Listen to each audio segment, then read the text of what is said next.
ലിൻഡോയൊക്കെ പഠിച്ച കോളേജായി ആകുമ്പോൾ കുറച്ചുകൂടെ വികസനങ്ങൾ വരും, അടിസ്ഥാന സൗകര്യങ്ങൾ വർദ്ധിപ്പിക്കാൻ അദ്ദേഹം വേണ്ട നടപടികൾ ചെയ്യും, സർക്കാരിൻ്റെ ഭാഗത്തു നിന്ന് എന്തെങ്കിലും ഫണ്ടുകൾ ചെലവാക്കാൻ സാധിക്കുമെന്നൊക്കെ വിചാരിച്ചു.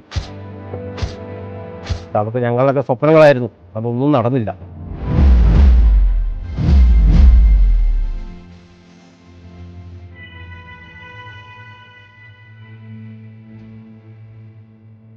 തോട്ടക്കാടിൻ്റെ പ്രതീക്ഷയായിരുന്നു IHRD കോളേജ്.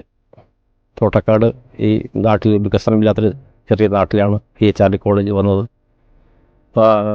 നമ്മുടെ മരിച്ചുപോയ ബഹുമാനപ്പെട്ട MLA മോയിൻകുട്ടി സാഹിബാണ് ഈ കോളേജിൻ്റെ നിർമ്മാണത്തിന് 2 കോടി പരം രൂപ ചെലവഴിച്ച് ഇവിടെ ഈ സ്ഥാപനം വന്നത്.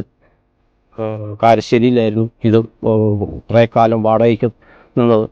അവിടെ 350 വിദ്യാർത്ഥികൾ പഠിച്ചൊരു വിദ്യാലയമായിരുന്നു. അത് കഴിഞ്ഞ ടൈമിലുള്ള കാരശ്ശേരി പഞ്ചായത്ത് ഭരിച്ചിരുന്ന UDF ഭരണസമിതി ഇങ്ങോട്ട് വേണ്ട അടിസ്ഥാന സൗകര്യങ്ങൾ നൽകി ഈ കോളേജ് ഇങ്ങോട്ട് മാറ്റി. ദൂരെ നിന്നുള്ള വിദ്യാർത്ഥികൾക്ക് ഇങ്ങോട്ട് വരാൻ വേണ്ടിയിട്ട് സൗകര്യങ്ങൾ കുറവായിരുന്നു. അപ്പോൾ അവർക്ക് യഥേഷ്ടമായിട്ട് വരാനുള്ള സൗകര്യം ഇല്ലാത്തതുകൊണ്ടാണ് ഈ കോളേജ് ഇപ്പം ഇങ്ങനെ ഈ അവസ്ഥയിലെത്തിപ്പോയത്.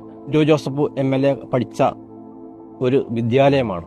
അപ്പം ഈ നാട്ടുകാർക്ക് പ്രതീക്ഷിച്ചത്, കാരശ്ശേരി പ്രതീക്ഷിച്ചത്, ലിൻഡോയൊക്കെ പഠിച്ച കോളേജായി ആകുമ്പോൾ കുറച്ചുകൂടെ വികസനങ്ങൾ വരും, അടിസ്ഥാന സൗകര്യങ്ങൾ വർദ്ധിപ്പിക്കാൻ അദ്ദേഹം വേണ്ട നടപടികൾ ചെയ്യും, സർക്കാരിൻ്റെ ഭാഗത്തു നിന്ന് എന്തെങ്കിലും ഫണ്ടുകൾ ചെലവാക്കാൻ സാധിക്കുമെന്നൊക്കെ വിചാരിച്ചു. പക്ഷെ അതൊക്കെ ഞങ്ങളൊക്കെ സ്വപ്നങ്ങളായിരുന്നു, അതൊന്നും നടന്നില്ല.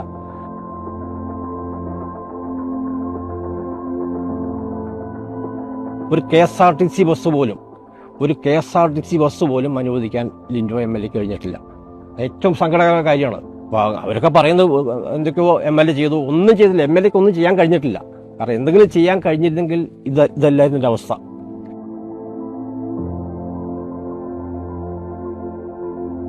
വല്ലാത്തൊരു സങ്കടം തന്നെയാണ്. ഈ കോളേജിൻ്റെയൊക്കെ അവസ്ഥ കണ്ടാൽ ഈ അവസ്ഥയെ ഒരിക്കലും ഈ നാട്ടുകാരും പ്രതീക്ഷിച്ചതല്ല.